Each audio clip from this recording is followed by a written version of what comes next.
जी, बिस्मिल्लाहिर्रहमानिर्रहीम।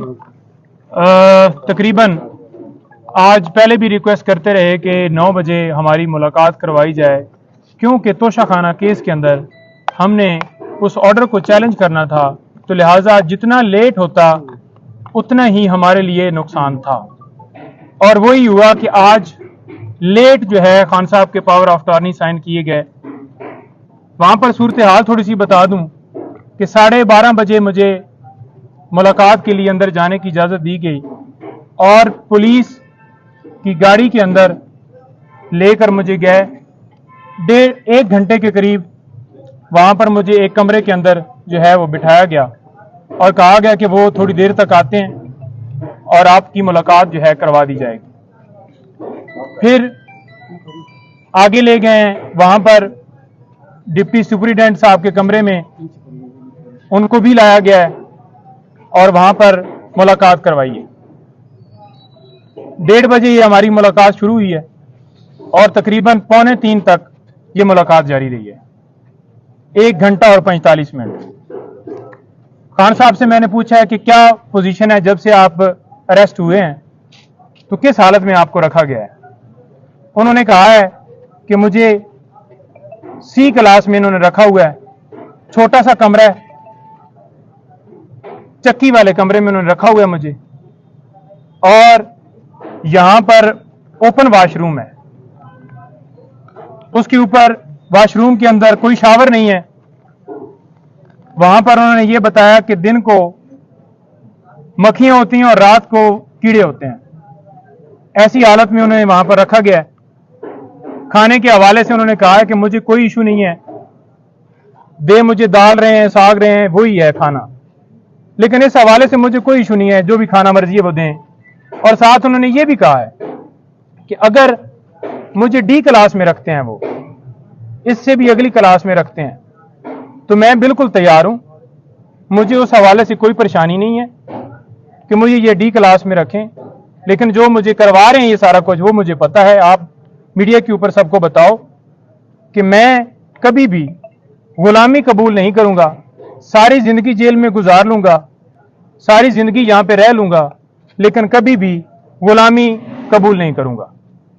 सर ये उसके साथ साथ उन्होंने बताया कि मैं आज स्पेशली उन लोगों को सलाम पेश करना चाहता हूं, आपने जाकर बताना है कि जो इस वक्त जेल के अंदर इसी नौइयत की और इससे ज्यादा तकलीफात में वहां पर कैद काट रहे हैं, जिनमें उन्होंने सारे वर्कर्स का जिक्र किया पहले कि जो वर्कर्स गिरफ्तार हैं, फिर जो टॉप लीडरशिप वहां पर लाहौर के अंदर शहरियार, इजाज चौधरी साहब, सना, खतीजा और तैयबा और मशवानी साहब और सारे जितने नाम भी उन्होंने, अली मोहम्मद खान, सारे जो गिरफ्तार है, शहरियार अफरीदी, यास्मीन राशदा, एक एक बंदे का नाम मैं मतलब स्किप कर सकता हूं, लेकिन उन्होंने एक एक बंदे का नाम लिया कि उनको मैं आज दोबारा खराज तहसीन पेश करता हूं, सलाम पेश करता हूं कि जिस तरह से वो वहां पर डटे हुए हैं और गुलामी मंजूर नहीं कर रहे। फिर उन्होंने कहा कि ये तीसरा अटैक मेरे घर के ऊपर हुआ है, मेरे घर के दरवाजे तोड़े गए, बुशरा बीबी, उनके बेडरूम का दरवाजा तोड़ने की कोशिश की गई है, और इसके ऊपर आपने यानी कि लीगल टीम ने वहां पर जाकर बाकायदा तौर पे जिन लोगों ने दरवाजे तोड़े हैं उनके खिलाफ कार्रवाई करनी है और उनके खिलाफ केसेस वहां पर फाइल करने हैं। फिर उन्होंने बताया कि मेरे जो गार्ड्स हैं उनको भी गिरफ्तार कर लिया और साथ मेरे जो पर्सनल सेक्रेटरीज वगैरह थे, अली खान, अवैस, अली न्याजी, और उनको भी गिरफ्तार कर लिया। तो लिहाजा आप ये देख लें कि उनका क्या कसूर था। कोई किसी तरह से ना उन्होंने मजम्मत की, ना उन्होंने किसी तरह से आगे से कोई रेजिस्टेंस की, ना उन्होंने किसी तरह से आगे से कोई बंदूक या कोई चीज छीनी, उनके ऊपर डकैती का पर्चा कर दिया है। फिर उन्होंने कहा है कि जो पीटीआई की कोर कमेटी है वो फैसला करेगी, जो भी हमारा लाए अमल होगा। कोर कमेटी को सारा इख्तियार मैं दे के आया हूं, कोर कमेटी सारा फैसला करेगी और मेरी मुशावरत से करेगी। कोई एक बंदा डिसीजन नहीं लेगा, कोर कमेटी सारे फैसले पीटीआई के हवाले से करेगी। फिर उन्होंने ये कहा कि जो मुझे यहां से अगवा किया गया है। ये 9 मई की तरह दोबारा अगवा था। जिस तरह से 1 बजे पुलिस फौरन पंजाब की वहां पहुंची है, ना उनके पास कोई मुझे वारंट दिखाया गया है, हालांकि मैं खुद कह रहा हूं कि मैं चलने के लिए तैयार हूं, और जबरदस्ती मुझे दबोच के कपड़ा डाल के वो गाड़ी के अंदर उन्होंने जाके मुझे बिठाया है।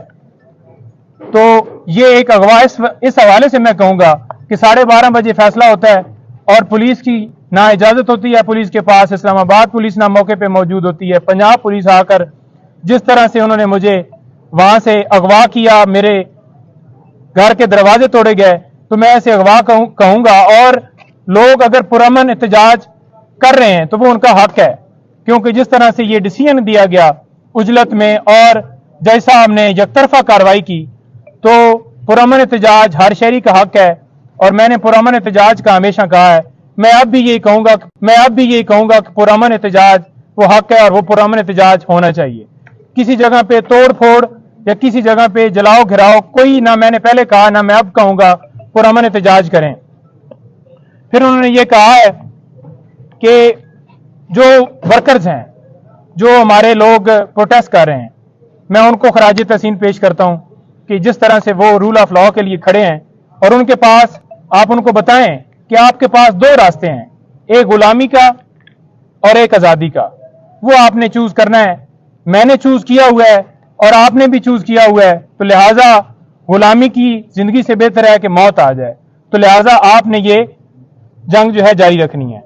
साथ हमने एप्लीकेशन लॉयर्स के हवाले से जो सुप्रीटेंडेंट साहब ने उनको दे दी है कि एक तो खान साहब को एक क्लास दी जाए जो कानून के मुताबिक उनका हक है, और दूसरा हमने ये कहा है कि डॉक्टर फैसल साहब जो उनके डॉक्टर हैं, अभी तक उनको इजाजत नहीं दी गई, और उन्होंने स्पेशली कहा है कि मेरी फैमिली से बुशरा बेगम, उनको मुझसे मिलने की जो है वो इजाजत दी जाए। और उन्होंने, और एप्लीकेशन के अंदर हमने ये कहा है कि पॉलिटिकल जो लीडर हैं पीटीआई के, उनकी हमने लिस्ट दी है और उनको मिलने की इजाजत दी जाए। आज तक सिर्फ और सिर्फ मैं जाके मिला हूं, किसी बंदे को कोई इजाजत नहीं है। और वो ये कह रहे थे कि यहां पर जो रहने का माहौल है वो बड़ा खराब है, किसी हवाले से मुझे कोई फैसिलिटी नहीं है, वहां पर कोई एसी, कोई कूलर, कोई चीज वहां पर नहीं लगी हुई, एक छोटा सा कमरा है, बिल्कुल छोटा सा कमरा है। वहां पर जो जाए नमाज है उसके लिए भी मुझे जो है वो बड़ा मुश्किल पेश आती है वो अदा करने में, लेकिन उन्होंने कहा कि छोड़ो ये तो मैं नहीं करता, लेकिन मैं नमाज भी अपनी अदा कर रहा हूं और मुझे मौका मिल गया है कुरान पाक पढ़ने का, तो मैं वो भी पढ़ रहा हूं और अपनी जो इबादत कर रहा हूं, और मैं डटा हुआ हूं, कोई मैं झुका हुआ नहीं हूं, ना मैं डरता था और मैं ना कभी जिंदगी में गुलामी जो है कबूल करूंगा। मुझे ये जिस आगे जितनी भी सख्ती कर लें, जितनी भी मुझे वो तकलीफें दे लें, मुझे उससे कोई फर्क नहीं पड़ता। मेरी हिम्मत जो है वो बुलंद है, और आप देख लें कि हमारी मुलाकात हुई है आज तोशाखाना केस के अंदर, हम आज उसके अंदर अपील फाइल नहीं कर पाए। उसकी रीजन ये है कि अभी वकालतनामे हुए हैं, हमारा एक दिन जो है वो जानबूझकर जाया किया गया है। हम कल इसके अंदर वकालतनामा साथ लगाकर वकालतनामे हमने करवा लिए हैं, सुप्रीम कोर्ट के भी और हाई कोर्ट के भी, और उन्होंने वाजिया कहा है कि अमर फारूक जो चीफ जस्टिस हैं इस्लामाबाद हाई कोर्ट के, उनके ऊपर मुझे एतमाद नहीं है, तो लिहाजा वो मेरे केस की समाअत ना करें। पहले भी उन्होंने जिस तरह से समाअत की, मुझे उन्होंने कोई उनसे इंसाफ की उम्मीद नहीं है। 9 मई को भी जिस तरह से उन्होंने मेरी गिरफ्तारी को ये कहा कि ये कानूनी है, तो लिहाजा और भी काफी मिसालें हैं। टेरियन वाइट का केस, उन्हें एक एक चीज का पता है, याद है कि किस तरह से उन्होंने मेरे खिलाफ कार्रवाई जो है वो की है। जी अच्छा सर, सेहत कैसी है खान साहब? देखें, जब खान साहब आए हैं उन्होंने ट्राउजर और जो है शर्ट पहनी हुई थी और जॉगर बूट, वो बिल्कुल फ्रेश हालत में आए हैं, बिल्कुल वो आए हैं, उन्होंने आके मुलाकात उनसे हुई है। जब मेरे पास आए हैं तो उस वक्त मेरे से जो मुलाकात हुई है कमरे में हुई है, मुझे उस कमरे के अंदर जानबूझकर शायद नहीं ले जाया गया कि हकीकत का पता ना चल जाए, कि ये खुद जाकर देख ना ले कि क्या पोजीशन है। लेकिन खान साहब ने जो वहां पर डिप्टी सुप्रीटेंडेंट थे उनकी मौजूदगी में ये कहा कि मुझे वाशरूम, ओपन वाशरूम है, वहां पर कोई खिड़की नहीं है, कोई दरवाजा नहीं है, कोई वॉल नहीं है, ओपन मुझे वाशरूम जो है जानबूझ के सिर्फ और सिर्फ मुझे अजियत देने के लिए ये सारा किया जा रहा है। और रात को उन्होंने कहा है कि बारिश हुई है, तो बारिश का जो पानी है वो सारा कमरे के अंदर आ गया है, लेकिन उन्होंने कहा है कि मुझे इस चीज़ से फ़र्क नहीं पड़ता, मज़ीद और तकलीफ दे दें, मैं सारी ज़िंदगी जो है गुजारने के लिए तैयार हूँ, लेकिन मैं कभी झुकूंगा नहीं, मैं कभी गुलामी नहीं करूंगा और कौम भी इसी तरह से कभी गुलामी नहीं करेगी। और ये जो है सिलसिला, ये जंग जो है मेरी जारी रहेगी। मैं रूल ऑफ लॉ और हकीकी आज़ादी की और आप लोगों की जंग लड़ रहा हूँ और मैं इसके ऊपर बिल्कुल डटा हुआ। खाने का क्या कहते हैं? खाने का कहते हैं कि मुझे दाल वगैरह दी गई है, मैंने पूछा, कहते कोई नहीं, खाने का खैर है, जो भी दिया है। बेसिकली तो ये है कि ये मुझे जानबूझकर इस तरह से घबरा के मुझे जो है मुझसे जो है हम मेरी हिम्मत तोड़ना चाहते हैं, लेकिन खाने से फ़र्क नहीं मुझे पड़ता। खाना उनको देने की कोशिश की गई, यहाँ से जो मुकामी क़यादत है उन्होंने भी कोशिश की, अप्रोच की, लेकिन वो खाना आगे जो है नहीं देने दिया गया, बल्कि खाने को रोक लिया गया और मजबूरन फिर जो है वो वही खाना खा रहे हैं। लेकिन खाने के हवाले से वो कह रहे हैं कि ठीक है जो भी खाना है, लेकिन खाना उनको जेल का ही दिया जा रहा है, घर का खाना नहीं। अच्छा सर, एक बात सिर्फ और बता दें कि उनको क्या क्या सहूलियात सर दी गई हैं, क्या ऐसी सहूलियात है जो उनको दी गई हैं? सर सहूलियात के हवाले से सिर्फ पंखा ही है जो दिया गया है, या फिर ये कह लें कि जो है पानी जो है पीने का, या फिर उनको रोटी दी जाती है, बाकी कोई सहूलियात नहीं दी गई, कोई उनको किसी तरह से कोई एक्सेस नहीं है। बड़ी तकलीफ में उन्हें रखा हुआ है। सर किसी दूसरी जेल में जाने के हवाले से भी कोई बात हुई? देखें, दूसरी जेल में जाने का उन्होंने कहा है कि पहले इनका प्रोग्राम था मुझे उधर ले जाने का, लेकिन ये जानबूझकर मुझे इस जेल में लेके आए हैं क्योंकि यहाँ पर बी क्लास और ए क्लास नहीं है, तो लिहाजा उन्होंने कहा कि कोई नहीं है, डी क्लास बना दें। मैं बिल्कुल तैयार।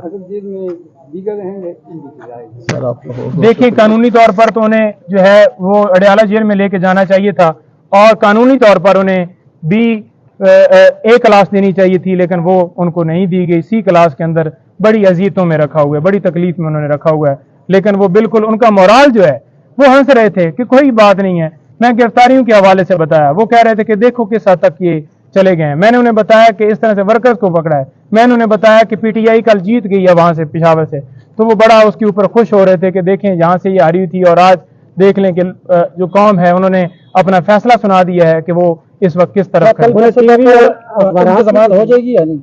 देखिए, परसों तक जो जमानत है खान साहब की, हमने उनको बताया है कि जमानत आपकी इंशाल्लाह हम कर रहे हैं। आज इन्होंने जानबूझ के डिले किया है, जिस वक्त पटिशन के ऊपर समाअत होगी आपको इस केस के अंदर बिल्कुल जो है रिलीज कर दिया जाएगा। उन्हें अखबारात या टीवी कोई सहूलत नहीं उन्होंने, मैंने पूछा है, मैंने कहा आपके पास कोई टीवी, कोई ऐसा बंदा जो आपको दिखाता? उसने कहा मुझे तो उस टाइम से बिल्कुल एक अंधेरे कमरे में रखा हुआ है, कोई मेरे ऊपर कोई उन्होंने ना कोई वहां पर टीवी की सहूलत मौजूद है, ना कोई अखबार दिया जा रहा है, ना कोई और ऐसी फैसिलिटी या कोई किसी से मेरा राब्ता करवाया जा रहा है जैसे मैं कोई मुल्क का बहुत बड़ा दहशतगर्द हूं और मैंने अपने मुल्क के खिलाफ कोई जो है वो ऐसी चीज की है जो मुझे इस तरह से मुझे यहाँ पर ट्रीट किया जा रहा है।